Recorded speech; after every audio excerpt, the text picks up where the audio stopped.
Ada orang yang mungkin cuma maunya muji-muji kita, ibarat katanya menjilat. Belum tentu hatinya tulus sama kita. Tapi ada orang yang sungguh-sungguh mengasihi kita. Dia akan berani tegur kita nyatanya.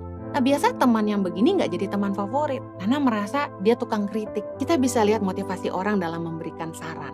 Kalau masukan itu atas dasar kasih, berangkat sekali lagi dari hubungan, kedekatan, dan tingkat kepercayaan, kita jangan baper, kita harus hargai. Ada orang-orang yang negatif, Bu Heni, yang melulu masukannya itu selalu negatif. Oke, kalau itu lain cerita. Berani speak up arti gini, ketika kita salah, mereka berani tegur kita. Itu orang-orang yang kita patut hargai sebenarnya. Ketika saya mendengarkan input dari guru-guru pedalaman di Tangan Pengharapan, saya tidak marah sama mereka. Saya malah senang. Karena gini, kita nggak akan jadi lebih baik tanpa mendengarkan masukan orang lain. Hotel Bintang 5 berani memberi kesempatan kepada tamu-tamu hotelnya untuk memberikan saran dan masukan. Orang yang selalu pengen excellent dalam memberikan servis akan berani memberikan ruang untuk koreksi dan saran. Ketika orang menyampaikan masukan kepada Tangan Pengharapan, saya tidak melihat itu sebagai sikap yang kritis, tapi saya melihat itu kepedulian. Mereka ingin kita jadi lebih baik. Saya percaya bahwa kita ngerti kebenaran bahwa Tuhan itu mau kita speak up. Dalam Lukas 4 ayat 18-19,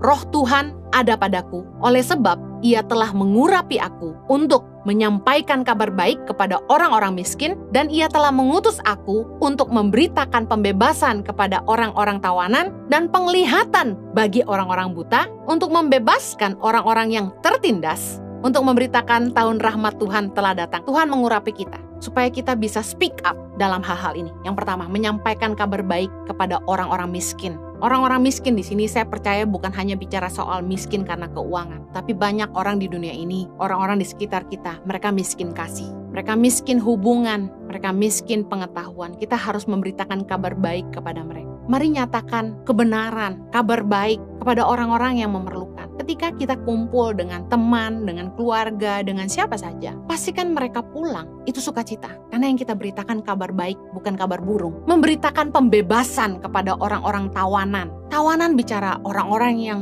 dibelenggu dengan dosa, orang-orang yang ditawan dengan cara pikir yang salah, orang-orang yang terjebak dalam toxic relationship. Mari bicara sesuatu, speak up supaya mereka dibebaskan. Saya sangat bersyukur ketika saya khotbah tentang healthy dating, ribuan anak muda DM saya di IG, memberitahukan bagaimana mereka berada dalam toxic relationship. Banyak anak-anak perempuan yang sudah tidak perawan, lalu mereka merasa, saya sudah bersalah, saya sudah kotor, saya sudah tidak layak. Bagaimana kalau saya mau keluar dari toxic relationship ini? Apakah masih ada yang mau sama saya? Saya bicara kepada mereka. Saya beri mereka keberanian untuk keluar dari dosa. Mempercayai bahwa Tuhan sanggup menyediakan yang lebih baik buat masa depan mereka. Bahwa masa depan mereka tidak ditentukan oleh masa lalu mereka. Banyak orang yang karena cara pikir yang salah, mereka dibelenggu oleh dosa, mereka tinggal di situ. Harusnya apa yang kita sampaikan, kita berani speak up untuk membebaskan orang-orang tawanan. Penglihatan bagi orang-orang buta. Banyak orang-orang di dunia ini, orang-orang di sekitar kita, yang mereka tuh buta, mereka gak bisa lihat kebenaran. Mereka berada di jalan yang salah, mereka tersesat. Sebagai anak-anak Tuhan yang ngerti kebenaran, mari speak up, sampaikan kebenaran. Bikin orang-orang buta itu melihat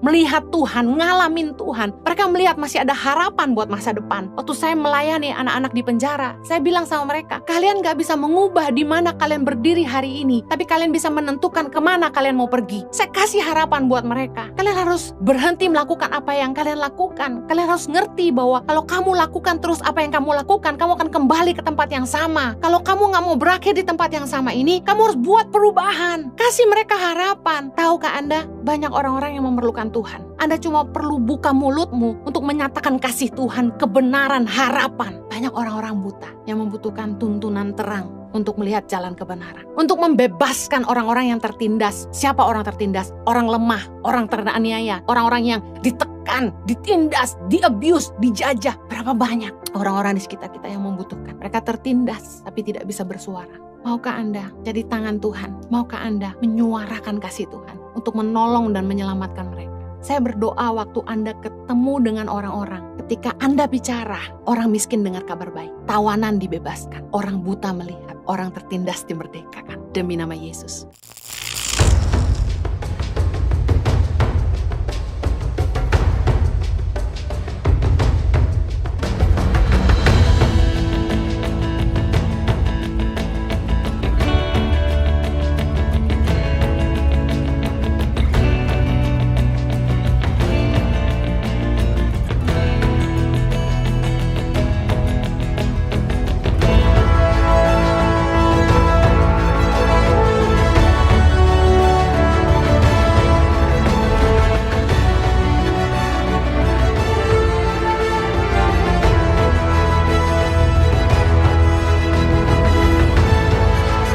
Cerita anak pedalaman dalam meraih mimpi dan mengejar cita-cita bersama Tangan Pengharapan.